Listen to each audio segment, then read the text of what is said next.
So students, next topic gene interaction में आप देख रहे हैं प्लियोट्रॉपिक जीन, बहुप्रभावी जीन। पोस्ट मैंडलिज्म में हम चल रहे हैं। पोस्ट मैंडलिज्म में फर्स्ट आपने बताया एलेलिक जीन इंटरेक्शन, और एलेलिक में पहला था अपूर्ण प्रभाविता यानी कि इनकम्प्लीट डोमिनेंस, फिर आपने लिया कोडोमिनेंस, फिर आपने देखा तीसरे नंबर पे मल्टीपल एलील। नेक्स्ट चौथे नंबर पे आप देख रहे हैं बहुप्रभावी जीन यानी कि प्लियोट्रॉपिक जीन। अब यहां इस जीन का क्या मीन? कॉमनली अभी तक आप देखते आए कि जीन किसी न किसी लक्षण का निर्धारण कर रहा है, और या जो लक्षणों का निर्धारण करता है उसे आपने कहा है जीन यानी कि फैक्टर, जिसे अब हम जीन कहते आ रहे हैं। यहां भी वही है, जीन है, लक्षणों का निर्धारण कर रहा है, बट यहां एक जीन एक से ज्यादा लक्षणों का निर्धारण करे, कंट्रोल करे, तो इस तरीके के जीन को आप कहेंगे बहुप्रभावी प्लियोट्रॉपिक, एक से ज्यादा प्रभाव। यानी कि अगर एक जीन एक से ज्यादा लक्षण, एक जीन एक से ज्यादा फिनोटाइप को प्रभावित करे, तो ऐसे जीन को आपने कहना है प्लियोट्रॉपिक जीन। तो काफी सिंपल, एक जीन एक से ज्यादा लक्षणों को प्रभावित कर रहा है तो उसे आपने कह दिया प्लियोट्रॉपिक जीन। डेफिनेशन, परिभाषा आप देख सकते हैं आपके सामने।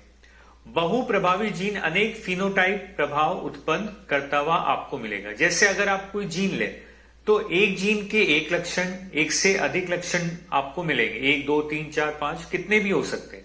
तो ये जो जीन आपने देखा, ये जीन कई सारे लक्षणों को निर्धारित कर रहा है या कंट्रोल कर रहा है या इन्हें प्रभावित कर रहा है, तो इसी जीन को आप क्या कहेंगे?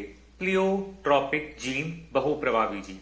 तो सिंपल सी डेफिनेशन, मीनिंग आपको समझ आया होगा कि जब एक जीन एक से ज्यादा लक्षणों को कंट्रोल करे तो इस जीन को आप कहेंगे प्लियोट्रॉपिक जीन। यही अगर आप देखें एग्जाम्पल प्लियोट्रॉपिक में, तो सबसे पहला एग्जाम्पल पी मेंडेलियन प्लांट जो था, पी मटर के पौधे में आप देख सकते हैं। मटर के पौधे का एक जीन हमने लिया जो यहां 3 अलग अलग कैरेक्टर्स को कंट्रोल कर रहा है। पुष्प का रंग, फ्लावर कलर, दूसरा बीज का आवरण, सीड कोट कलर आप बता रहे, और लीफ एक्सिल्स जो आप देखेंगे उस पे रेड स्पॉट। तो 3 अलग अलग कैरेक्टर, लक्षण 3 है, 3 अलग अलग प्रभाव है, लेकिन इन तीनों का कंट्रोल एक ही जीन से हो रहा है। तो ये जीन क्या कहलाएगा? बहुप्रभावी जीन यानी कि प्लियोट्रॉपिक जीन। एक जीन जब एक से ज्यादा लक्षणों का निर्धारण करे। तो पहला एग्जाम्पल मटर में बताया गया, 3 कैरेक्टर आपको बताए गए, याद रखेंगे आप। एक है फ्लावर कलर, एक है आपका सीड कोट कलर, और एक लीफ एक्सिल्स पर रेड स्पॉट। तीनों कैरेक्टर को आप एक ही जीन से कंट्रोल कर रहे हैं, तो इसे हमने कह दिया प्लियोट्रॉपिक जीन। इसी में अगर आप एक और एग्जाम्पल लें, ये भी पी का है, एनसीईआरटी ने दे भी रखा है यहां पर।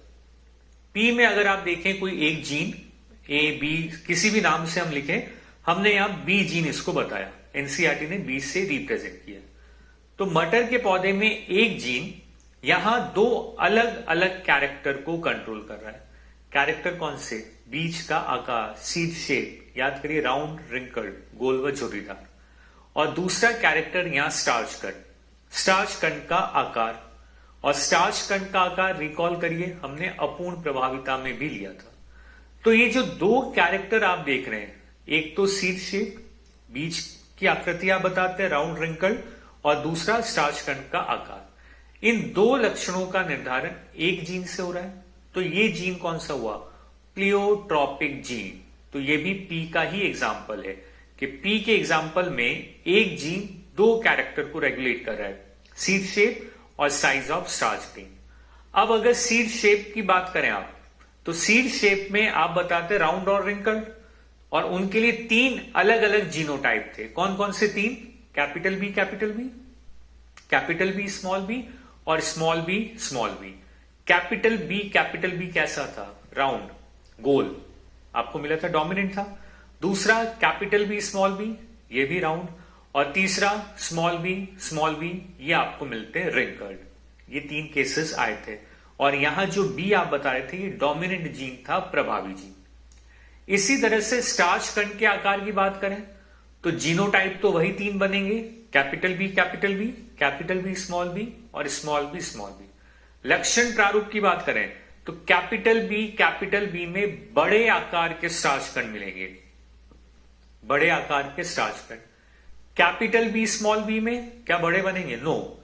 यहां मध्यम आकार के स्टार्च कण, अपूर्ण प्रभाविता का एग्जाम्पल था स्टार्च कण के आकार। और तीसरा स्मॉल बी, यहां छोटे आकार के स्टार्च कण आपको मिलने। तो आप देख सकते हैं यहां पे कि जीन एक है, दो अलग अलग कैरेक्टर को कंट्रोल कर रहा है, एक सीड शेप और एक साइज ऑफ स्टार्च ग्रेन, और यहां इसका एक्सप्रेशन भी अलग अलग है। यही बी जीन सीड शेप के लिए तो कैसा है? डोमिनेंट, प्रभावी। लेकिन यही जीन स्टार्च कण के आकार के लिए कैसा है? इनकम्प्लीट, डोमिनेंट आपको यहां पे मिलेगा बी जीन, अपूर्ण प्रभाविता। तो जीन एक, लेकिन इसकी अभिव्यक्ति अलग अलग। यही एक जीन एक कैरेक्टर के लिए डोमिनेंट हुआ और यही जीन दूसरे कैरेक्टर के लिए इनकम्प्लीट, डोमिनेंट, अपूर्ण प्रभाविता दर्शाता है।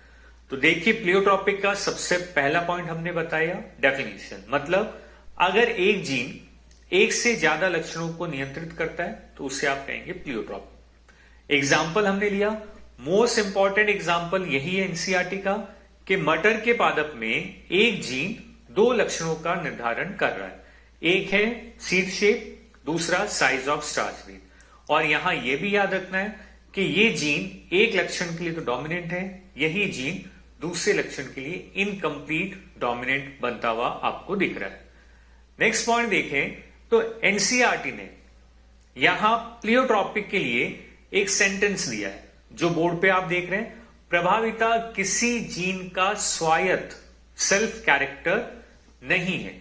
कौन? प्रभाविता। डोमिनेंसी किस केस में? प्लियोट्रॉपिक के केस में। हम केवल प्लियोट्रॉपिक की बात कर रहे हैं कि प्लियोट्रॉपिक के केस में डोमिनेंसी, प्रभाविता उस जीन का अपना लक्षण नहीं है। तो ये किस पर निर्भर करेगा? वो आपको दे रखा है यहां। पहला, ये जीन के उत्पाद पर, यानी जो भी जीन एक्सप्रेस करके प्रोडक्ट बनाएगा। जीन का उत्पाद मतलब जीन क्या बनाएगा? एंजाइम। एंजाइम सबस्ट्रेट से रिएक्ट करके क्या बनाते हैं? प्रोडक्ट। और आगे बहुप्रभावी जीन के केस में उस निश्चित फिनोटाइप पर जिसे हम अपने अध्ययन के लिए चुनते हैं। यानी कि प्लियोट्रॉपिक के केस में प्रभाविता जीन का स्वायत्त लक्षण नहीं है। ये दो बातों पर निर्भर करता है, पहला जीन के प्रोडक्ट पर, और दूसरा अगर हम देखें उस फिनोटाइप पर जिसे हमने अपने अध्ययन के लिए चुना है। ये पॉइंट, ये दोनों अभी आगे आएंगे। तो यहां पर हमने कहा कि जीन का उत्पाद क्या बनेगा? जैसे जीन ने एंजाइम बनाया, एंजाइम सबस्ट्रेट से रिएक्ट करके क्या बनाएगा? प्रोडक्ट। और प्रोडक्ट उत्पाद ही एक्सप्रेस होता है फिनोटाइप, लक्षण प्रारूप के रूप में। तो पहला प्लियोट्रॉपिक जीन जो आप बता रहे हैं इसका स्वायत्त लक्षण नहीं, ये किस पर निर्भर है? जीन के उत्पाद पर। दूसरा किस पर?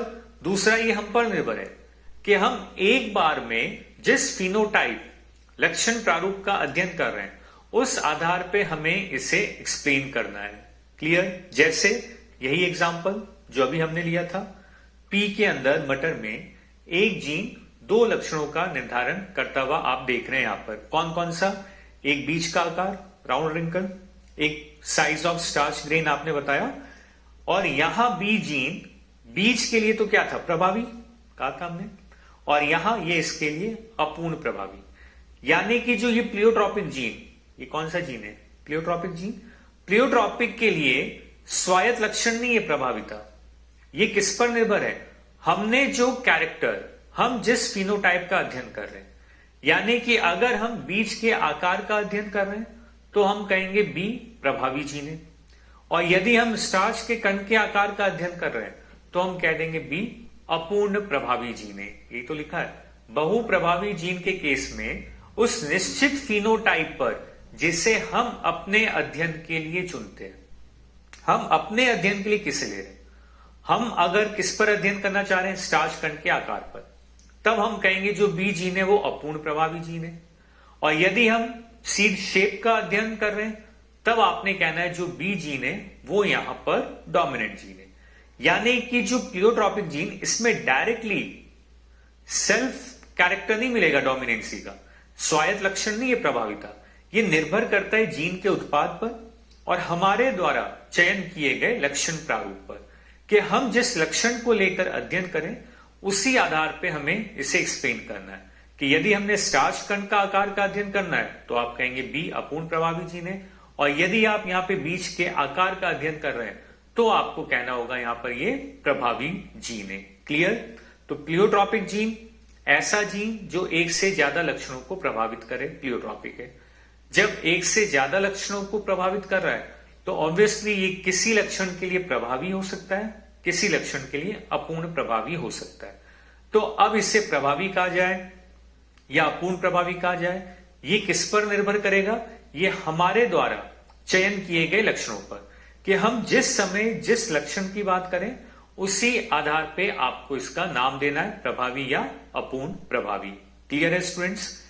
यहीं पर इससे रिलेटेड, प्लियोट्रॉपिक से रिलेटेड एक क्वेश्चन अगर आप देखें, सिंपल सा क्वेश्चन, एक शुद्ध गोल बीज वाले मटर के पादप का क्रॉस झुर्रीदार बीज वाले, सबका जीन प्रारूप याद होना चाहिए आपको, झुर्रीदार रिसेसिव है, झुर्रीदार बीज वाले पादप से कराया गया जिससे F1 पीढ़ी उत्पन्न हुई। इस F1 पीढ़ी में 4 ऑप्शन दे रखे हैं, आपको सही पहचानना है। तो देखिए यहां पे गोल, जैसा आप जीनोटाइप जानते हैं कैपिटल बी होगा, सीड शेप शुद्ध गोल, कैपिटल बी स्मॉल बी, ये भी गोल होगा लेकिन ये हेट्रोजाइगस है, डोमिनेंसी, स्मॉल बी रिंकल्ड होगा, आपको आइडिया है। अब अगला झुर्रीदार के लिए आपने कह दिया स्मॉल बी। ये जो पॉइंट आपको दे रखा है ये स्टार्च के कण के आकार के लिए, क्योंकि हम जानते हैं ये प्लियोट्रॉपिक है, तो कैपिटल बी होने पर स्टार्च बड़े आकार का दिखेगा, कैपिटल बी स्मॉल बी होने पर अपूर्ण प्रभाविता है तो मध्यम आकार के स्टार्च कण दिखेंगे, और स्मॉल बी होने पर छोटे आकार के स्टार्च कण मिलेंगे। ये चीजें आपके माइंड में सेट होनी चाहिए जब आप क्वेश्चन को रीड आउट कर रहे हैं। अब सॉल्यूशन अगर आप देखें तो क्वेश्चन के अकॉर्डिंग शुद्ध गोल आपने लिया, इसका क्रॉस किससे कराया आपने? झुर्रीदार बीज, इसका जीनोटाइप कैपिटल बी, झुर्रीदार स्मॉल बी, क्रॉस करने पे हमें क्या मिलेगा? कैपिटल बी स्मॉल बी, यही मिलना है। अब इस कैपिटल बी स्मॉल बी की बात करें तो सीड शेप राउंड या रिंकल्ड कैसा आएगा? राउंड, गोल आपको मिलना है। और स्टार्च कण के आकार की बात करें तो वो आपको मिलेगा इंटरमीडिएट यानी कि मध्यम। यही अब आपने इसे चारों ऑप्शन से मैच कराना है। सबसे पहला, झुर्रीदार बीज उत्पन्न होंगे, क्या ये क्रॉस कराने पे झुर्रीदार बीज आपको मिलना है? नो, कोई झुर्रीदार बीज हमें नहीं मिले। दूसरा, बड़े आकार के स्टार्च कण वाले बीज उत्पन्न होंगे, नो, जितने भी स्टार्च कण आएंगे वो मध्यम आकार के आएंगे, बड़े आकार के नहीं आ सकते। तीसरा, मध्यम आकार के स्टार्च कण वाले बीज उत्पन्न होंगे, यस, ये देखिए मध्यम आकार का हमें स्टार्च कण मिल रहा है, यही वाला। चौथा, छोटे आकार के स्टार्च कण नहीं, छोटे आकार के स्टार्च कण के लिए हमें स्मॉल बी चाहिए जो यहां नहीं मिलेगा। यानी कि इस क्वेश्चन का आंसर आपको क्या कहना है? थर्ड आपको यहां पर मिलना है। Clear students?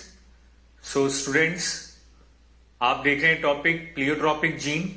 प्लियोट्रॉपिक जीन, जैसा आपने कहा कि एक जीन एक से ज्यादा लक्षणों को प्रभावित करता है। उन्हीं में कुछ एग्जाम्पल्स अगर आप देखें तो यहां जो एग्जाम्पल आपको दे रखे हैं जेनेटिकल डिसऑर्डर के, उनमें एक आपको मिलना है फिनाइलकीटोन्यूरिया और सेकंड होगा सिकल सेल एनीमिया, दात्र कोशिका अरक्तता।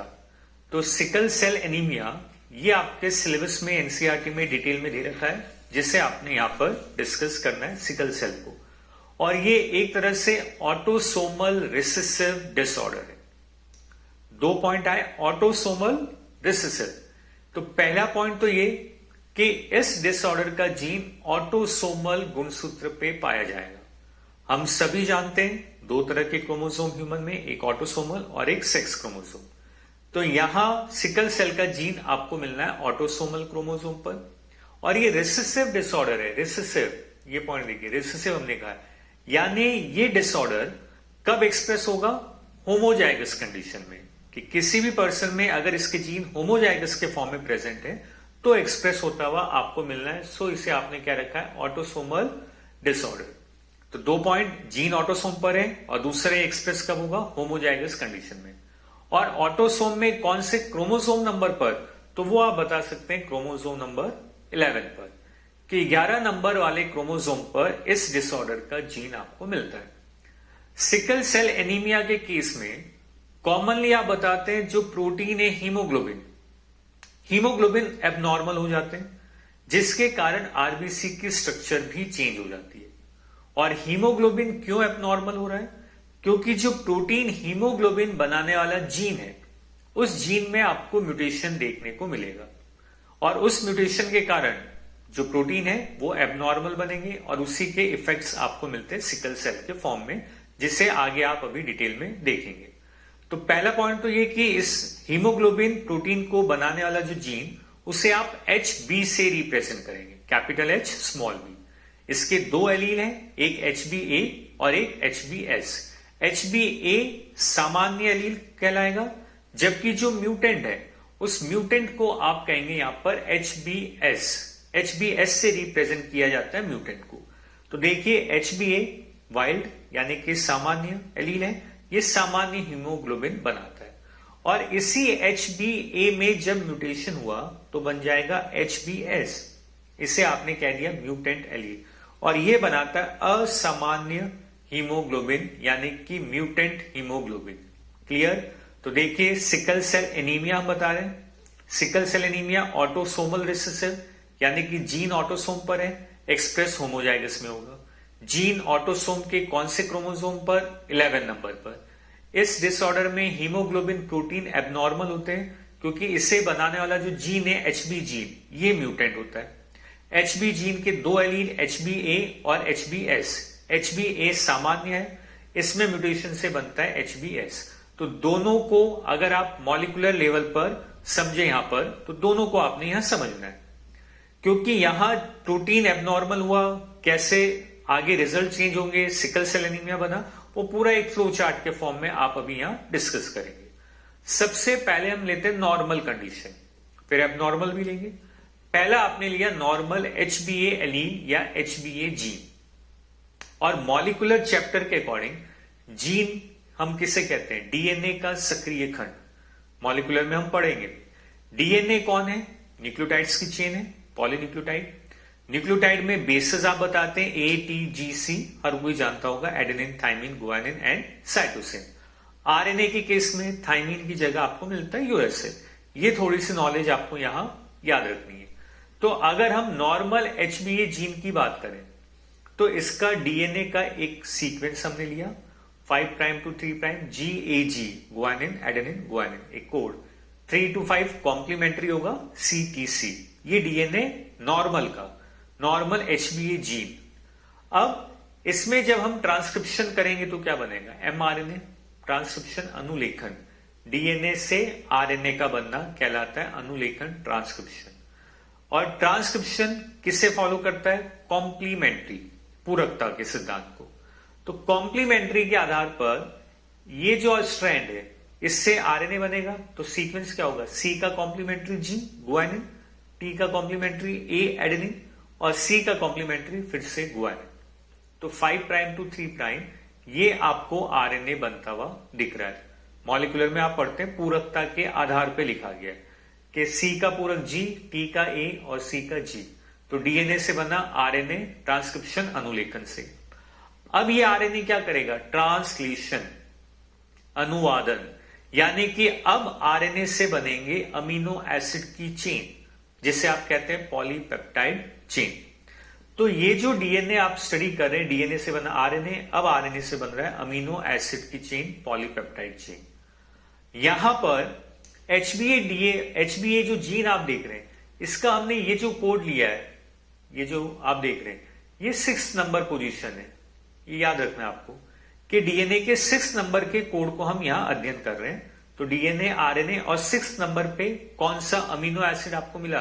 ग्लूटामिक एसिड, GAG, ये कोड है। ये ट्रांसलेट होके कौन सा अमीनो एसिड बना रहा है? ग्लूटामिक एसिड आपको बनते हुए यहां दिख रहा है। और इस चेन को आप बता देंगे नॉर्मल। ये नॉर्मल बीटा पॉलीपेप्टाइड चेन है, क्योंकि normal gene, normal RNA, normal polypeptide chain और नॉर्मल प्रोटीन आपको मिला, सामान्य हीमोग्लोबिन।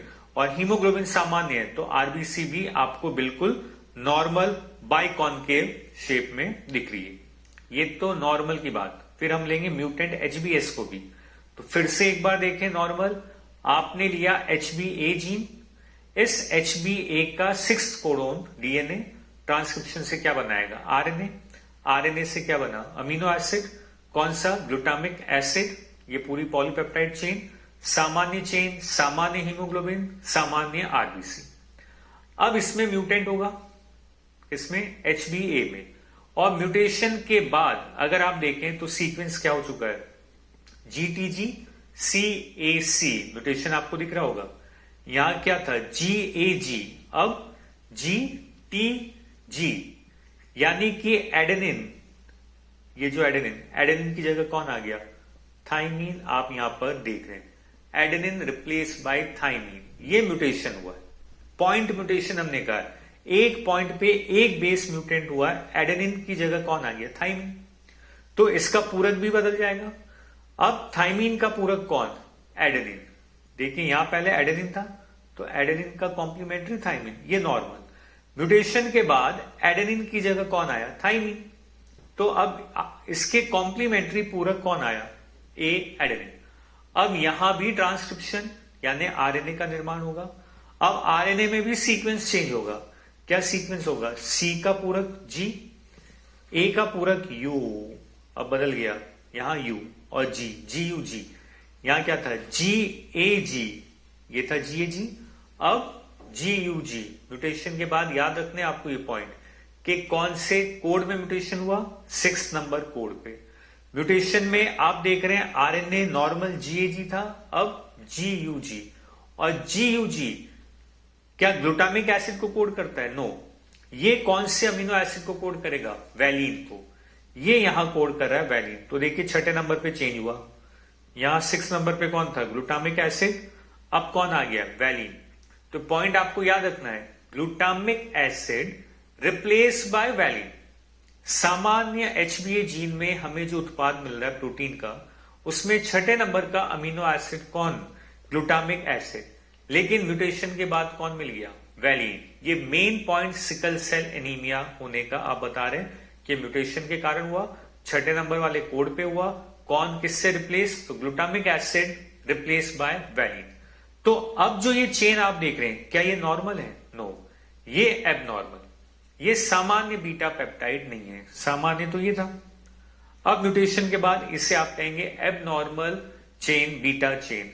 और जब चेन एबनॉर्मल है तो जो प्रोटीन बना हीमोग्लोबिन वो भी कैसा, एबनॉर्मल, असामान्य आपको मिलना है। और हीमोग्लोबिन फंक्शन हम जानते हैं, ऑक्सीजन को ट्रांसपोर्ट करता है, लेकिन ये खुद ही असामान्य है। तो ऑक्सीजन स्ट्रेस, तनाव यहां पे होता हुआ आपको दिखेगा। और इसका प्रभाव हीमोग्लोबिन में पॉलिमराइजेशन, बहुलीकरण, जिसका आगे इफेक्ट देखें तो आरबीसी की आकृति में बदलाव। यहां नॉर्मल आरबीसी थी, अब ये बदलाव सिकल शेप आपको दिखेगा। तो ये नॉर्मल HbA नॉर्मल आरबीसी बना रहा है, क्योंकि नॉर्मल प्रोटीन था, नॉर्मल हीमोग्लोबिन, नॉर्मल आरबीसी। लेकिन यहां म्यूटेशन हुआ, ग्लूटामिक की जगह वैलीन आए, तो प्रोटीन एबनॉर्मल। जब प्रोटीन एबनॉर्मल हुआ तो उसका फाइनल इफेक्ट हम देख रहे हैं, आरबीसी की शेप यहां पर चेंज होते हुए आपको दिख रही है। क्लियर। तो दोनों आपको बताए गए, HbA और HbS। अब यहां जब म्यूटेशन हुआ HbS में और रिजल्ट हमने देखा, आरबीसी की स्ट्रक्चर चेंज हो गई, आरबीसी सिकल शेप की तरह आपको दिखाई दे रही है। तो इसके क्या क्या इंपैक्ट आ सकते हैं, देखिए पहला, आरबीसी का शेप चेंज हुआ, वो काफी टफ स्ट्रक्चर आपको दिख रही है, जिसके कारण सर्कुलेशन ब्लड में काफी स्लो, कम होता हुआ आपको मिलेगा। और स्लो सर्कुलेशन का इंपैक्ट हमारे ऑर्गन डेवलपमेंट में होगा। ऑक्सीजन प्रॉपर सप्लाई नहीं हो पा रही है, ब्लड सर्कुलेशन नहीं हो पा रहा है, तो ऑर्गन जिस तरह से नॉर्मल डेवलप करने थे वो इस तरह से नॉर्मली डेवलप नहीं हो पाएंगे, एबनॉर्मल स्ट्रक्चर ऑफ आरबीसी के कारण। सेकेंड, अगर हम देखें आरबीसी का लाइफ साइकिल, ये भी अब कम हो जाएगा। वैसे नॉर्मल आरबीसी की लाइफ साइकिल आप बताते हैं 120 दिन, लेकिन जो सिकल शेप है इसकी लाइफ साइकिल 100 से कम आपको मिलेगी, 80-100 की रेंज में आपको मिल रही है। और लाइफ साइकिल कम होने का क्या प्रभाव होगा, इसकी जो डेथ रेट है वो बढ़ जाएगी। यानी आरबीसी जल्दी जल्दी खत्म होने लगेंगे, early loss of RBC, life cycle कम होगी, ये जल्दी जल्दी खत्म हो रहे हैं। और इसका इंपैक्ट आपको क्या मिलेगा? एनीमिया, पीलिया भी मिलता है। एनीमिया जो मेन डिसऑर्डर हम बता रहे हैं, सिकल सेल एनीमिया, वो होने का ये कारण आपने बताया। फिर जो आरबीसी की शेप है, ये सिकल शेप, इसका एक प्रभाव हम क्या देखते हैं, ये मलेरिया के अगेंस्ट रेजिस्टेंसी प्रोवाइड करता है। डिजीज के चैप्टर में आपने इस पॉइंट को डिटेल में पढ़ा भी होगा कि मलेरिया का जो वेक्टर आरबीसी पर अपनी लाइफ साइकिल कंप्लीट करता है, यहां आरबीसी की शेप चेंज होने के कारण वो अपनी लाइफ साइकिल कंप्लीट नहीं कर पाते और इसलिए ये मलेरिया के अगेंस्ट रेजिस्टेंसी भी प्रोवाइड करते हैं। तो देखिए यहां पर इंपैक्ट प्लियोट्रॉपिक के बिहाफ पे बताया गया कि जो एक जीन है उस एक जीन के कई सारे प्रभाव है और उसी प्लियोट्रॉपिक प्रभाव के कारण हमने इससे प्लियोट्रॉपिक जीन के एग्जाम्पल में समझा है सिकल सेल एनीमिया को। तो पूरे को एक बार रिकॉल करें, HbA नॉर्मल था, नॉर्मल प्रोटीन बनाया, HbS म्यूटेशन से बना, छठे कोड में म्यूटेशन हुआ, ग्लूटामिक की जगह हमें क्या मिला? वैलिन, जिसके कारण हीमोग्लोबिन एबनॉर्मल और आरबीसी की शेप आकार चेंज हुई। आरबीसी की शेप चेंज होना यानी सिकल सेल होने का क्या क्या प्रभाव है, वो प्रभाव आप देख रहे हैं। पहला, सिकल शेप आरबीसी के कारण सर्कुलेशन प्रॉपर नहीं हुआ, ऑर्गन डेवलप नहीं हो पाए। दूसरा, सिकल शेप होने के कारण इनकी लाइफ साइकिल कम हो गई और लाइफ साइकिल कम होने के कारण ब्लड में आरबीसी की कमी हुई, जिसे हम कह रहे हैं एनीमिया। तीसरा, आरबीसी की शेप चेंज होने के कारण ये मलेरिया के अगेंस्ट भी रेजिस्टेंसी प्रोवाइड करता है। तो कई सारे लक्षण एक ही जीन से कंट्रोल कर रहे हैं और इसीलिए इसे आपने प्लियोट्रॉपिक में काउंट कर रखा है। यहीं प्लियोट्रॉपिक में देखें अब जीनोटाइप, सिकल सेल वाले केस में जीनोटाइप की बात की जाए तो यहां 3 तरह के जीनोटाइप बनेंगे। कौन कौन से? HbA दूसरा HbA HbS और तीसरा HbS। नॉर्मल बनते हैं ऑटोसोम में, कैपिटल T स्मॉल t और स्मॉल t, जैसा हम बताते हैं वैसा ही यहां HbA HbS और HbS 3 तरह के जीन प्रारूप। अब इनके फिनोटाइप देखें तो फिनोटाइप, पहला सामान्य, जिस पर्सन का जीन प्रारूप HbA HB होगा वो बिल्कुल सामान्य आपको दिखाई देना है। दूसरा, सामान्य के साथ साथ वाहक है, ये सामान्य लेकिन वाहक HbA HbS। और रिकॉल करें, ये सह प्रभाविता का भी एग्जाम्पल है। सह प्रभाविता को डोमिनेंस में आपको लिखवाया गया था एग्जाम्पल में सिकल सेल एनीमिया का वाहक, क्योंकि जो HbA HbS है, अगर हम देखें यहां पर ये HbA और HbS, तो HbA क्या बनाएगा? Normal RBC. HbS क्या बना रहा है? एबनॉर्मल यानी सिकल शेप आरबीसी।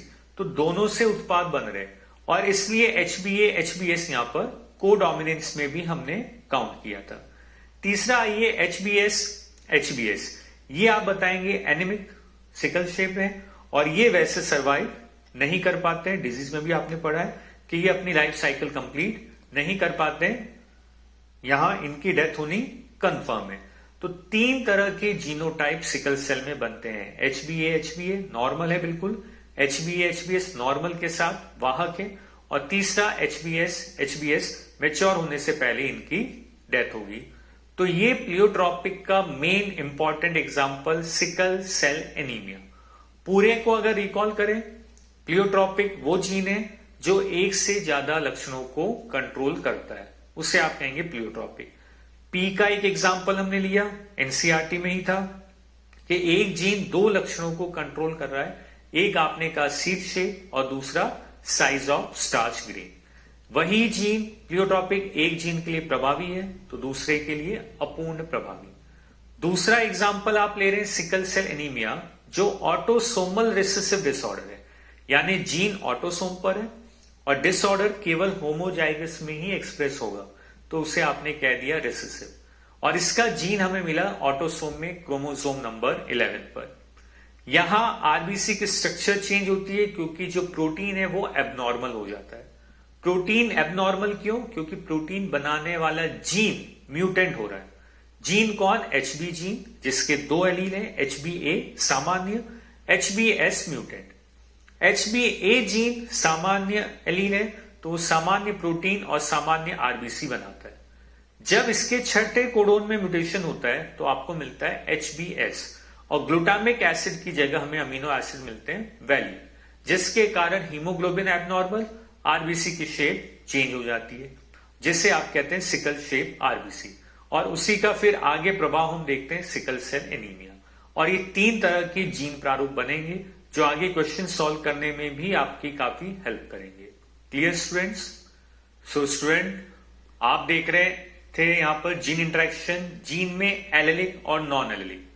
एलेलिक हम कंप्लीट कर चुके हैं। नेक्स्ट है हमारा non allylic gene interaction. Allele non allele का डिफरेंस आपको बताया भी गया था, जो समजात गुणसूत्रों के समान स्थल पे एलील, जैसे आप क्रोमोसोम या लोकस चेंज करें, नॉन एलील।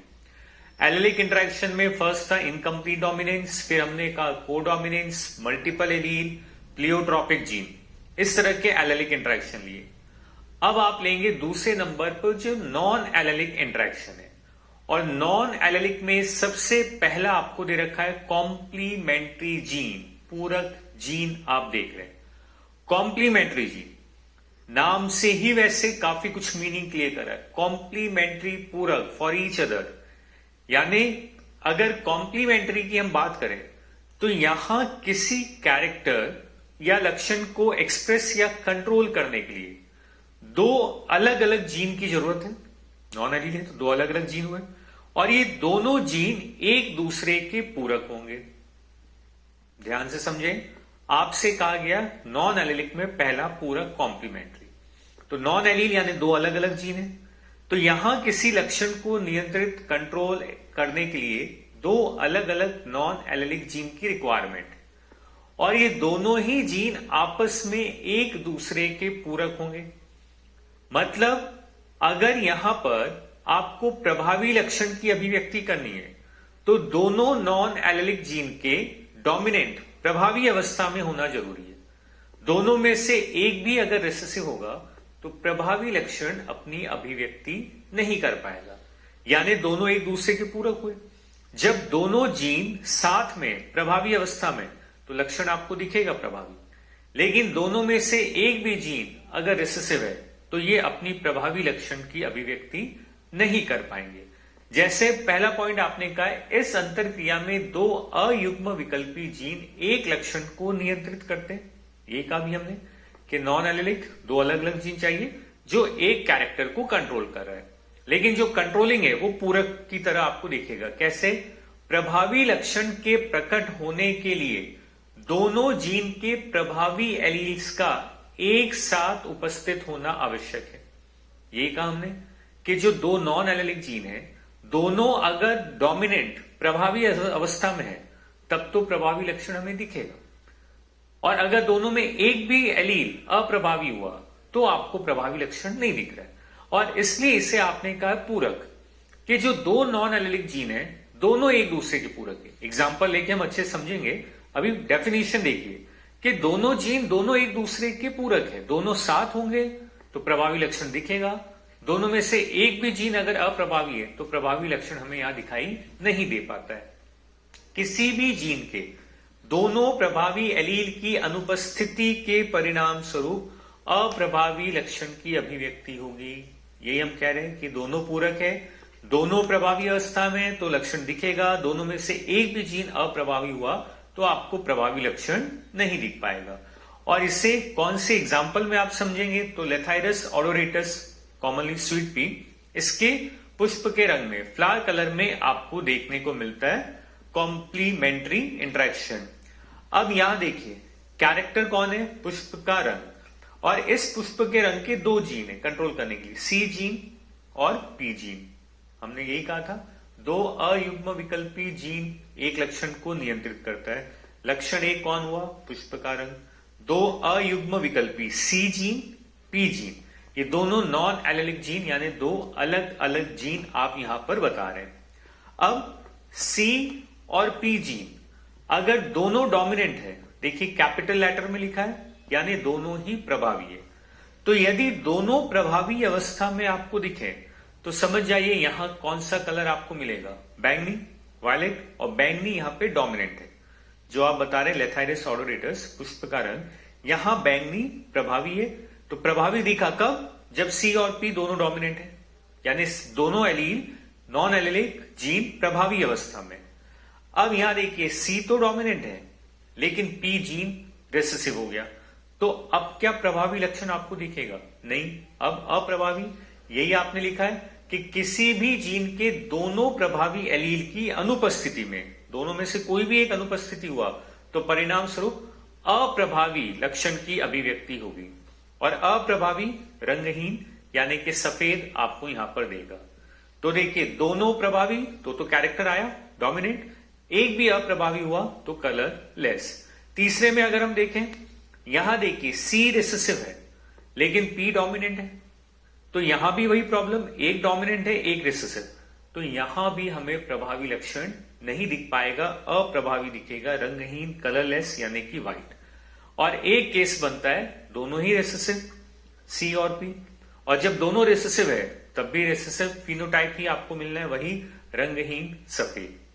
ये देखिए यहां पे फिर से जो हमने कहा है, इन रिजल्ट्स को देखकर बिल्कुल पूरकता आपको दिखाई दे रही है कि हमने यही कहा है इस अंतरक्रिया में दो अयुग्म विकल्पी जीन एक लक्षण को कंट्रोल कर रहे हैं।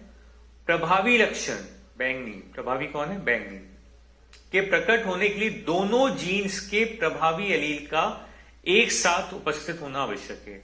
दोनों जीन सी और पी दोनों साथ में अगर प्रभावी है तो प्रभावी लक्षण दिखेगा, एक भी अगर अप्रभावी हुआ तो रिसेसिव अप्रभावी लक्षण ही दिखेंगे, और लास्ट में दोनों ही अप्रभावी है तो सिंपल सी बात अप्रभावी ही आपको मिलेगा।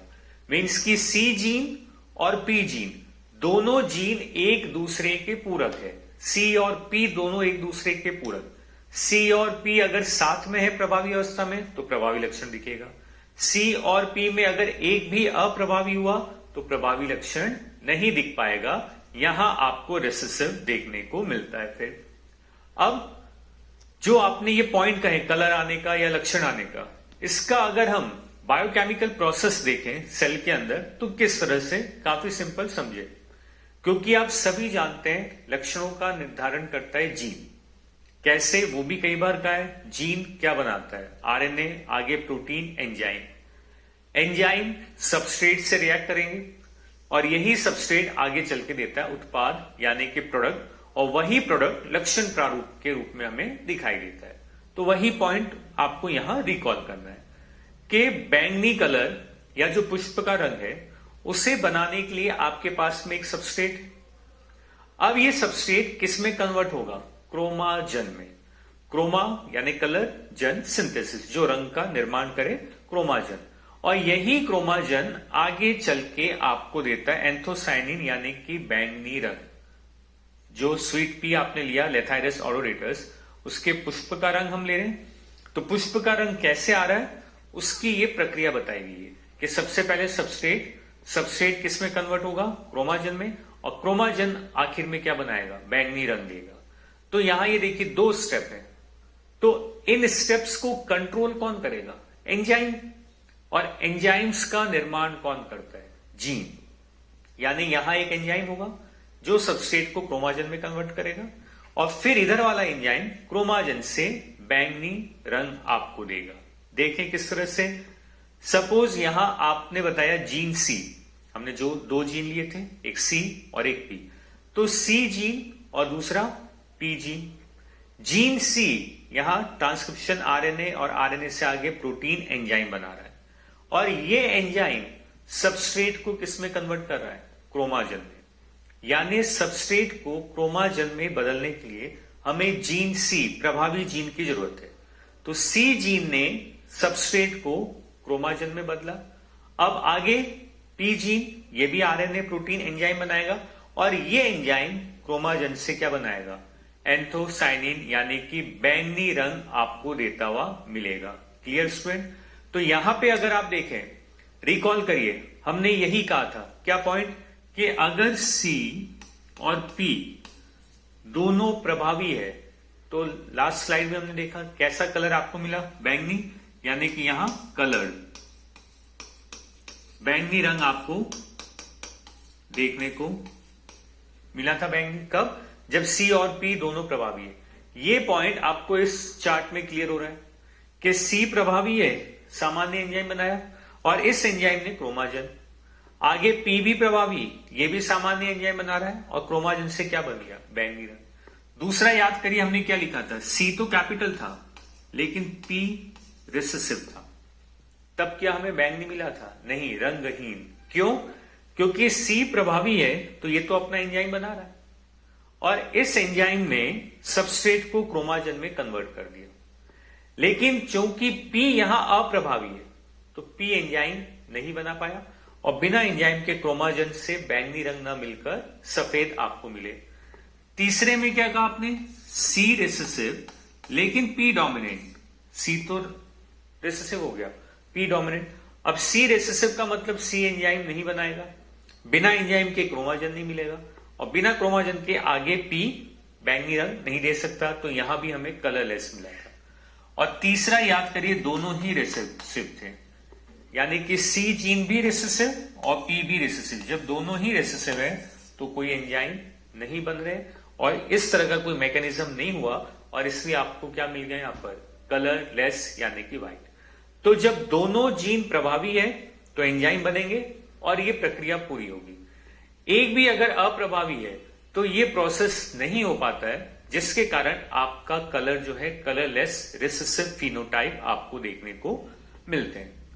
अब यहीं पर कॉम्प्लीमेंट्री जीन, जो पूरक जीन हम बता रहे हैं, आपने इसका रेशियो भी पता करना है, और रेशियो फाइंड आउट करने का प्रोसेस वही मेंडेलियन क्रॉस है। सबसे पहले शुद्ध जनक आपको लेने होंगे, और फिर उन जनकों में आप संकरण करवाते हैं। संकरण कराने पर जो F2PD मिले वहां से फिनोटाइपिक रेशियो आपको पता करना है। सबसे पहले पैतृक शुद्ध कैसे लेंगे? स्वपरागण के द्वारा। अब यहां कैरेक्टर आपने ले रखा है पुष्प का रंग, लेथाइरस और ओरेटस में। रंग आपने ले रखा है बैंगनी और सफेद। प्योर है तो बैंगनी, यही सारे एलील डोमिनेंट दोनों जीन, और यहां भी सभी रिसेसिव सफेद। अब आपने इनमें क्रॉस किया तो आपको मिलना है F1, capital C small C, capital P small P. अब रिकॉल करें कि इस F1 में हमें क्या मिलेगा, बैंगनी या सफेद? आंसर होगा बैंगनी। क्यों? क्योंकि सी और पी दोनों ही यहां पर प्रभावी है, दोनों प्रभावी, माना हेट्रोजाइगस है बट है तो प्रभावी, और डोमिनेंट होमोजाइगस और हेट्रोजाइगस दोनों में अपनी अभिव्यक्ति करता है, और इसलिए यहां F1 में आपको सभी क्या मिलेंगे? पर्पल, बैंगनी, प्रभावी आपको मिलना है। अब हमें चाहिए F2, तो F2 के लिए आप सभी जानते हैं आपको क्या करना है, सेल्फिंग, स्वपरागण। तो स्वपरागण करेंगे तो यानी F1 का F1 से क्रॉस, तो यहां कितने प्रकार के युग्मक बनेंगे?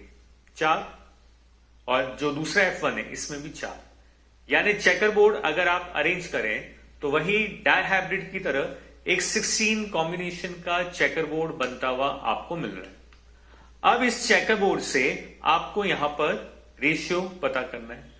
तो यहां पर वैसे आप ध्यान दे सकते हैं, ये देखिए पर्पल हमने कलर कर रखा है और कुछ व्हाइट।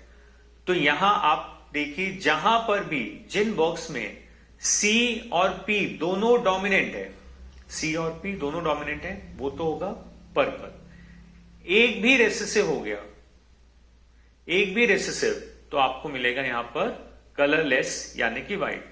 F1 चेकर बोर्ड आपने बनाया, चेकर बोर्ड में वही 16 बॉक्स का चेकर बोर्ड। याद रखना है पूरक है तो जहां सी और पी दोनों प्रभावी होंगे पर्पल आएगा, एक भी रेसेसिव हो गया तो कलरलेस आपको मिलना है।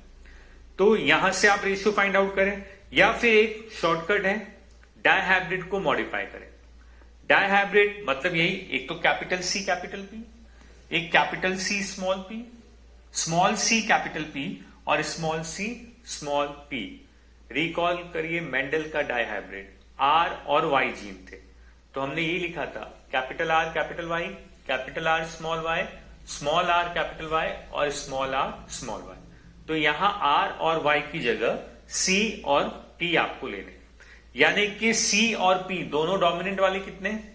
सी डोमिनेंट और पी रिसेसिव कर दें एक बार पी डोमिनेंट सी रिसेसिव कर दिया और एक बार दोनों को रिसेसिव करके काउंट करना है। तो सी और पी दोनों डोमिनेंट, यानी इसका फिनोटाइप आप क्या बताएंगे? सी और पी ये कलर्ड है, यानी कि पर्पल बैंगनी आपको मिला, ये आपको मिलने। फिर इसी तरह से 1 बाय 1 आपको चेक करते हुए चलना है। ये जो पॉइंट हमने लिखे हैं, ये जीनोटाइप, ये डायहाइब्रिड को ही मॉडिफाई किया गया। डायहाइब्रिड RY, यहां RY की जगह C और P। और याद करिए डायहाइब्रिड का रेशियो क्या था? 9:3:3:1।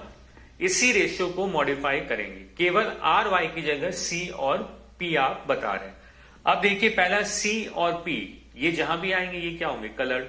तो इस चेकर बोर्ड में आप काउंट कर सकते हैं, ये कलर्ड यानी बैंगनी आपको कितने मिलने। अब इसमें काउंट करिए बैंगनी, अगर आप 1 बाय 1 काउंट करेंगे, कलर दे रखा है हमने 1 2 3 4 5 6 7 8 9, ये आपको मिलेंगे 9, जहां सी और पी डोमिनेंट है। बाकी ये कलर में वैसे आपको साफ दिख रहा है, ये कलरलेस है, व्हाइट। जीनोटाइप से भी देख सकते हैं, सी प्रभावी लेकिन पी अप्रभावी, तो मालूम है सफेद आएगा। पी डोमिनेंट, सी रेसेसिव, फिर से सफेद, दोनों रेसेसिव, फिर से सफेद, यानी ये 7 क्या हो गए? ये 7 तो हो गए सफेद और 9 हो गए यहां पर पर्पल। तो फिनोटाइपिक रेशियो बनेगा 9:7। और जीनोटाइपिक रेशियो की बात करें तो जीनोटाइपिक रेशियो चेंज नहीं होता है, वही रहेगा, यानी जो मेंडेलियन डायहाइब्रिड का जीनोटाइपिक रेशियो था, सेम वही जीनोटाइपिक रेशियो यहां आपको मिलेगा, क्योंकि जीनोटाइप अरेंजमेंट वही है। तो जीनोटाइपिक रेशियो सेम है, केवल फिनोटाइपिक आप याद रखें 9:7। तो देखिए एक बार पूरे को, पूरक जीन आपने बताया किस नॉन एलेलिक इंटरेक्शन में कि किसी भी लक्षण के नियंत्रण के लिए यहां 2 जीन की आवश्यकता है। लेकिन यहां एक पॉइंट ये कि दोनों जीन आपस में एक दूसरे के पूरक है, मतलब कि अगर दोनों जीन प्रभावी अवस्था में साथ में उपस्थित है तो हमें प्रभावी लक्षण दिखेगा, और एक भी अगर अप्रभावी जीन हुआ तो प्रभावी लक्षण हमें नहीं दिख पाता। और इसलिए इन जीन को पूरक जीन कहा है, क्योंकि ये एक दूसरे के पूरक है, साथ होंगे तो प्रभावी लक्षण दिखेगा, साथ नहीं होने पर प्रभावी लक्षण नहीं दिख पाते। एग्जाम्पल लेथाइरस ऑडोरेटस में फ्लावर कलर हमने लिया, जहां 2 नॉन एलेलिक जीन है, सी और पी। सी और पी अगर प्रभावी है तो बैंगनी रंग दिखना है, एक भी रिसेसिव हुआ तो आपको कलरलेस दिखता है, यही। फिर इसका क्रॉस हमने किया, चेकर बोर्ड आप बना रहे, चेकर बोर्ड में ध्यान रखें सी और पी जहां दोनों डोमिनेंट है वो बैंगनी, काउंट कर लिया हमने 9, और जहां एक भी रिसेसिव है वो सफेद, उसे आपने काउंट करना है 7। और यह सिंपल तरीका है, बिना चेकर बोर्ड बनाए आप डायहाइब्रिड के रेशियो को मॉडिफाई कर दें। डायहाइब्रिड रेशियो हर कोई जानता है 9:3:3:1, और यहां 9 कौन थे? राउंड येलो, यानी कैपिटल आर कैपिटल वाई, फिर कैपिटल आर स्मॉल वाई, फिर स्मॉल आर कैपिटल वाई और स्मॉल आर स्मॉल वाई। तो यहां आर और वाई की जगह हमने सी और पी लिया है, capital C capital P, capital C small P, small C capital P और स्मॉल सी स्मॉल पी।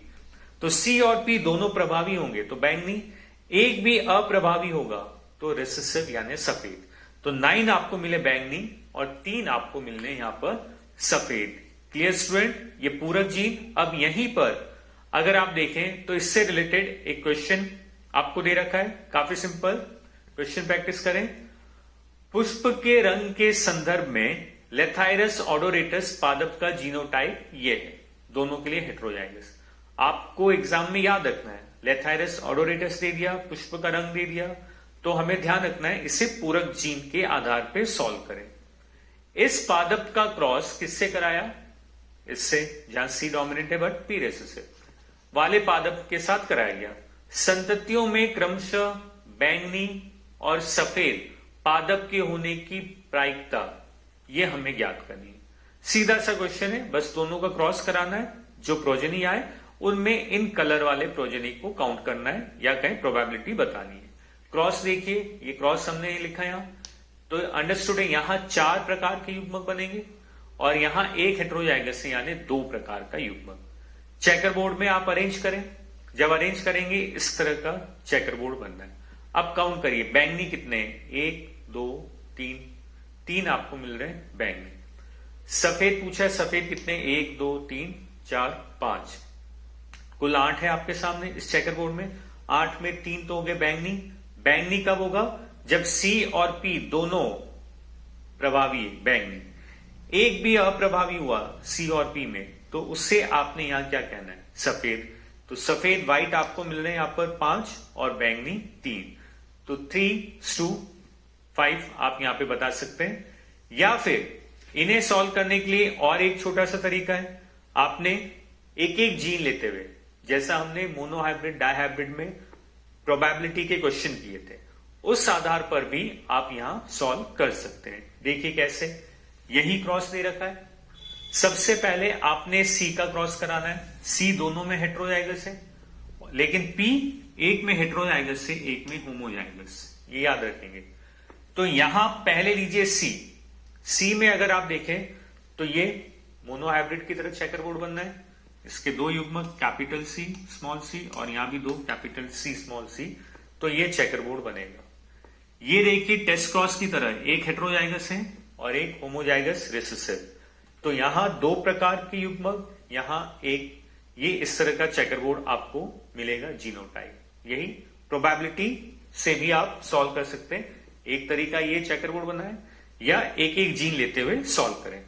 अब देखिए सबसे पहले पूछा है बैंगनी, बैंगनी कलर। बैंगनी कलर की बात करें तो बैंगनी कब आएगा? जब सी और पी दोनों प्रभावी होंगे तभी। तो पहले लीजिए सी। सी प्रभावी कितने में? 1, 2, 3 आ रहे, 4 में से 3/4। अब पी पर आइए। पी कितने में प्रभावी? केवल एक में से। एक में कितने में से? 2 में से, तो 1/2। तो आंसर क्या हुआ? 3/8। यही हमने कहा। ये देखिए 1, 2, 3 आपको बैंगनी मिले 8 में से, 3/8। अब आइए दूसरा, सफेद। और सफेद कब मिलेगा आपको? जब रिसेसिव है, या तो दोनों रिसेसिव हो या कोई भी एक रिसेसिव हो जाए तो आपको मिलता है सफेद। तो सफेद के लिए जितने भी रंगीन आपको दे रखे उनमें से आपको इसे माइनस करना है। तो यहां 1 - 3/8 जो आपका बैंगनी आया, बैंगनी को आप ओवरऑल प्रोबेबिलिटी से माइनस करें, आपको मिलने 5। तो यहां पे भी आप देख सकते हैं आपको मिला 5/8। तो कॉम्प्लीमेंट्री जीन सॉल्व करने के लिए क्वेश्चन प्रैक्टिस आपको बताया गया, काफी सिंपल। जो क्रॉस दे रखा है क्रॉस करें, चेकर बोर्ड बनाए, एनालिसिस करें, या डायरेक्टली शॉर्टकट मेथड से भी आप इन्हें सॉल्व कर सकते हैं। Clear students? So students, topic हम देख रहे थे non allylic interaction. Non allylic interaction में पहला आप कंप्लीट कर चुके हैं, पूरक जीन, कॉम्प्लीमेंट्री जीन। इसी में अब दूसरे नंबर पे आपको लेना है एपिस्टेसिस, या इसे आप बता सकते हैं प्रबलता। अब नॉन एलेलिक इंटरेक्शन में जो एपिस्टेसिस, वो एक्चुअल में आप किसे कह रहे हैं? यहां पर भी 2 अलग अलग जीन, यानी 2 नॉन एलेलिक जीन का इंटरेक्शन है। लेकिन यहां आप देखेंगे कि एक जीन किसी दूसरे जीन की अभिव्यक्ति को रोकने का काम कर रहा है, और इसे आप बता रहे हैं एपिस्टेसिस। डेफिनेशन अगर आप यहां देखें तो इस अंतरक्रिया में एक अयुग्म विकल्पी जीन दूसरे अयुग्म विकल्पी जीन के फिनोटाइपिक एक्सप्रेशन यानी लक्षण प्रारूप की अभिव्यक्ति को रोकता है या दबाता है, यही हमने कहा। तो एपिस्टेसिस, जैसे पूरक में तो हमने क्या देखा, कॉम्प्लीमेंट्री जीन में 2 जीन थे और दोनों जीन अगर साथ में है प्रभावी अवस्था में तो लक्षण की अभिव्यक्ति हो रही थी। जबकि यहां पर 2 जीन पूरक नहीं है, यहां एक जीन किसी दूसरे जीन की अभिव्यक्ति को रोकता हुआ आपको यहां पर मिलेगा। अब यहीं पर 2 जीन जो आप बता रहे हैं, एक जीन किसी दूसरे जीन को रोक रहा है, तो जो जीन दूसरे जीन को रोकने का कार्य कर रहा है उसे आप कहेंगे एपिस्टैटिक जीन। एक जीन किसी दूसरे की अभिव्यक्ति को रोक रहा है, तो जो रोकेगा वो कौन हुआ? Epistatic gene. और जो दब रहा है यानी जो रुक रहा है उसे आप कहेंगे हाइपोस्टैटिक जीन, आपने यहां पर बताना है। तो दोनों पॉइंट्स आप देख सकते हैं, वह जीन जो दूसरे जीन की अभिव्यक्ति को रोकता है, अवरुद्ध करता है, उसे हम कहेंगे एपिस्टैटिक जीन, तथा वह जीन जिसकी अभिव्यक्ति को दबाया जा रहा है उसे हमने कहना है यहां पर हाइपोस्टैटिक जीन। जैसे डोमिनेंट और रिसेसिव में हम कहते हैं कि जो जीन सप्रेस करेगा वो डोमिनेंट और जो सप्रेस होगा रिसेसिव। वो तो एक ही जीन के 2 एलील थे, यहां पर 2 अलग अलग जीन है। तो यहां भी जो सप्रेस कर रहा है, एक तरह से प्रभावी की तरह जो सप्रेस कर रहा है उसे आप कहेंगे एपिस्टैटिक जीन, और जो सप्रेस होगा उसे आपने कहना है यहां पर हाइपोस्टैटिक जीन। तो यहीं पर एपिस्टेसिस अगर हम देखें प्रबलता, तो ये दो प्रकार के आपको दे रखा है। एक तो डोमिनेंट आपको मिलेगा, डोमिनेंट एपिस्टेसिस, और दूसरा रिसेसिव एपिस्टेसिस आपको मिलने हैं। तो प्रबलता किसे कह रहे हैं, पूरे स्लाइड को एक बार देखें आप, कि ये भी दो अलग अलग जीन यानी नॉन एलेलिक जीन इंटरेक्शन है, लेकिन यहां एक जीन किसी दूसरे जीन की अभिव्यक्ति को रोकने का कार्य करता है। एपिस्टेसिस में जो जीन सप्रेस करेगा वो एपिस्टैटिक जीन, और जो सप्रेस होगा वो हाइपोस्टैटिक जीन। यहीं पर प्रबलता यानी एपिस्टेसिस दो प्रकार के, एक डोमिनेंट एपिस्टेसिस और दूसरा आपको लेना है रिसेसिव एपिस्टेसिस। तो सबसे पहले आप लीजिए डोमिनेंट एपिस्टेसिस। डोमिनेंट एपिस्टेसिस में आप कहेंगे एक जीन किसी दूसरे जीन की अभिव्यक्ति को रोक रहा है। परिभाषा देख सकते हैं, इस अंतरक्रिया में एपिस्टैटिक जीन, एपिस्टैटिक जो सप्रेस करेगा, एपिस्टैटिक जीन का प्रभाव एलील दूसरे अयुग्म विकल्पी जीन की अभिव्यक्ति को रोकना है। तो जो एपिस्टैटिक प्रभावी एलील है ये किसी दूसरे जो सप्रेस हो रहा है हाइपोस्टैटिक जीन उसकी अभिव्यक्ति को रोकेगा, इसे हम कह रहे हैं डोमिनेंट एपिस्टेसिस। यही इसका एग्जाम्पल आप ले सकते हैं समर स्क्वैश में, कुकुरबिटा पैपो में, कुमड़ा में फल का रंग। तो जो समर स्क्वैश, इसके फ्रूट कलर में आपको डोमिनेंट एपिस्टेसिस देखने को मिलेगा। कलर की अगर हम बात करें तो यहां कलर आपको मिलते हैं येलो एंड ग्रीन। कुमड़े का अगर एक कॉमन बात की जाए तो एक कैरेक्टर आपने लिया कुमड़े का रंग, कलर कॉन्ट्रास्टिंग आपने बताया येलो एंड ग्रीन। येलो को आप कैपिटल वाई से रिप्रेजेंट कर रहे हैं, ग्रीन को आप स्मॉल वाई से रिप्रेजेंट करेंगे। यहां पर एक जस्ट कॉमन इंट्रोडक्शन दिया जा रहा है। तो देखिए yellow capital Y, homozygous heterozygous yellow मिलेंगे, और रिसेसिव आपको ग्रीन यहां देखने को मिलता है। अब यहीं पर एक एपिस्टैटिक जीन आपको लेना है। ये तो एक जीन के दो एलील हुए, कैपिटल वाई स्मॉल वाई, ये वाई जीन। एक और हम जीन ले रहे हैं एपिस्टैटिक जीन जो इन्हें सप्रेस करने का कार्य करे, और वो एपिस्टैटिक जीन आपने मान लिया W। यहां पर एपिस्टैटिक जीन, प्रबल जीन आपने ले रखा है W, capital W small w, इसके दो एलील। तो W और Y ये आपस में नॉन एलील है। तो यहां पे आप देखिए ये जो W है ये Y को सप्रेस करने का कार्य करेगा, और ये अपने फिनोटाइप को एक्सप्रेस करेगा, जो W का फिनोटाइप लक्षण प्रारूप होगा। और W का लक्षण प्रारूप है व्हाइट, सफेद रंग। ध्यान से समझें, आपने लिया कैरेक्टर कुमड़े का रंग, फलों का रंग, यहां येलो और green, capital Y small Y, और एपिस्टैटिक जीन है W, capital W small w। तो Y और W ये दोनों आपस में दो नॉन एलेलिक जीन हुए। अब YW में जो सप्रेस करेगा वो एपिस्टैटिक होगा, और जो सप्रेस होगा वो हाइपोस्टैटिक होगा। तो यहां जो Y जीन है वो सप्रेस हो रहा है, मींस कि ये हाइपोस्टैटिक, और W एपिस्टैटिक जीन है, ये प्रबल जीन है, ये सप्रेस करेगा। तो देखिए अगर W कैपिटल Y के साथ आता है तो अब कैपिटल Y अपना येलो कलर नहीं दे पाएगा। यहां अब W का कैरेक्टर कलर एक्सप्रेस होगा, व्हाइट सफेद आपको मिलना है। इसी तरह से अगर आप स्मॉल w को कैपिटल Y के साथ लाते हैं, कैपिटल W कैपिटल Y, वही डाइहाइब्रिड वाले ही लिख रहे हैं हम, फिर स्मॉल w कैपिटल Y, फिर वही दोनों आपको लेते हुए चलना है। यानी पहले Y के साथ कैपिटल W फिर स्मॉल w, और इसी तरह से स्मॉल y के साथ भी कैपिटल W और स्मॉल w हमें लेना है। तो अगर स्मॉल w है तो कैपिटल Y अपना कलर एक्सप्रेस करेगा, आपको मिलेंगे यहां पर येलो। अब इसी तरह से कैपिटल W अगर स्मॉल y के साथ में प्रेजेंट है तो आपको यहां पे ये सप्रेस करेगा, क्योंकि कैपिटल W एपिस्टैटिक जीन है, और यहां आपको मिलना है व्हाइट, और यहां दोनों रिसेसिव आ जाएंगे, तो रिसेसिव आपको वही मिलना है ग्रीन। तो इस पॉइंट को आप ध्यान से समझें, आपसे कहा गया ये चार वही डाइहाइब्रिड वाले, क्योंकि दो जीन एक तरह से डाइहाइब्रिड बन रहा है, capital W capital Y, capital W small y, small w capital Y और स्मॉल w स्मॉल y। तो ये आप बता रहे हैं। तो जहां पर भी याद रखें कैपिटल W है वहां फिनोटाइप व्हाइट ही आएगा, क्योंकि कैपिटल डब्ल्यू एपिस्टैटिक जीन है, ये जहां भी प्रेजेंट होगा वहां आपको व्हाइट मिलना है। यहां कैपिटल डब्ल्यू नहीं है, कैपिटल वाई है, तो येलो आ गया। यहां दोनों रिसेसिव है, तो आपको यहां पर ग्रीन दिखाई दे रहे हैं। तो एपिस्टैटिक जीन कौन है? Capital W. ये किसको सप्रेस कर रहा है? वाई को। और डब्ल्यू वाई को सप्रेस करके अपना फिनोटाइप दे देता है यहां पर व्हाइट। तो जहां पर भी आप देख सकते हैं कैपिटल डब्ल्यू या एपिस्टैटिक जीन व्हाइट आएगा।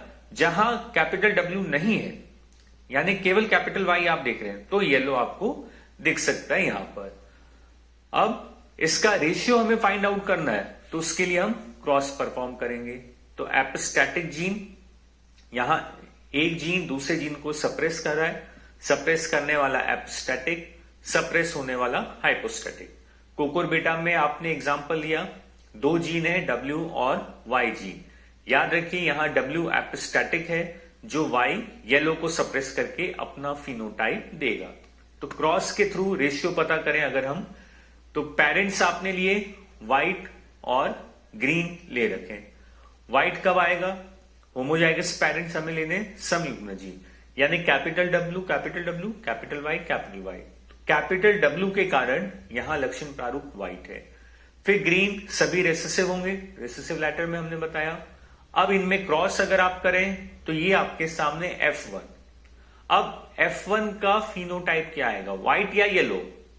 व्हाइट। क्यों? क्योंकि कैपिटल डब्ल्यू यहां प्रेजेंट है, तो इसलिए यहां F1 में आपको मिलना है व्हाइट। अब हमें चाहिए F2, तो F2 के लिए क्या करेंगे? सेल्फिंग, स्वपरागण। तो सेल्फिंग करने पे 4 तरह के नर युग्मक और 4 मादा युग्मक, यानी वही 16 बॉक्स का चेकरबोर्ड आपको मिलेगा। और उस चेकरबोर्ड में से आप लक्षण प्रारूप अनुपात ज्ञात करें। एक तो ये, और या फिर दूसरा सिंपल मेथड डायरेक्टली शॉर्टकट, हम डायहाइब्रिड के रेशियो को ही यहां पर मॉडिफाई कर सकते हैं। डायहाइब्रिड F2 में अगर आप देखें तो आप बताते हैं सेल्फिंग करने पर F2 में वही जैसे मेंडलियन में हमने कहा था R और Y, यहां R और Y की जगह W और Y लेना है। वहां आपने कहा था capital R capital Y, capital R small y, small r capital Y, small r small y। लेकिन यहां W और Y, capital W capital Y, capital W small y, small w capital Y और स्मॉल w स्मॉल y, यही हमें मिलेंगे। यहां पर dominant, ये हम डैश दे रहे हैं, सब जानते हैं इसका मतलब ये हेट्रोजाइगस कंडीशन या होमोजाइगस कोई भी हम ले सकते हैं। तो अब देखिए पहला कैपिटल W कैपिटल Y साथ में, तो लक्षण प्रारूप क्या बनेगा? यहां व्हाइट बनने, और ये आपको मिलेंगे 9, रेशियो वही था 9:3:3:1। तो ये जो आप देख रहे हैं यहां आपको मिलना है व्हाइट। यहां भी कैपिटल डब्ल्यू है, तो कैपिटल डब्ल्यू जब भी उपस्थित होगा फिनोटाइप व्हाइट। यहां कैपिटल डब्ल्यू नहीं है, यहां कैपिटल वाई है, तो कैपिटल वाई को सप्रेस करने के लिए कोई कैपिटल डब्ल्यू नहीं है, तो वाई कैपिटल अपने आप को एक्सप्रेस करेगा और कैपिटल वाई का फिनोटाइप येलो आपको यहां मिलना है। और लास्ट डब्ल्यू और वाई दोनों रेसेसिव हैं, तो रेसेसिव में आपको मिलना है ग्रीन। तो यहां रेशियो अगर आप देखें तो व्हाइट आपको टोटल कितने मिल रहे हैं और येलो कितने, ग्रीन कितने, हम काउंट करें। व्हाइट आपके सामने 12, फिर आप देखिए येलो 3 और ग्रीन आपको मिला यहां पर 1। और जीनोटाइपिक रेशियो वो हमेशा वही रहेगा डायहाइब्रिड। पहले भी हमने कहा कि 16 कॉम्बिनेशन का चेकरबोर्ड, जो डायहाइब्रिड में रेशियो जीनोटाइपिक में मिला वही आपको मिलना है। जीनोटाइपिक रेशियो चेंज नहीं होंगे, केवल फिनोटाइपिक रेशियो चेंज हुआ। तो यहां पर डोमिनेंट एपिस्टेसिस का लक्षण प्रारूप अनुपात आपको मिलना है 12:3:1। रेशियो सबके याद रखें।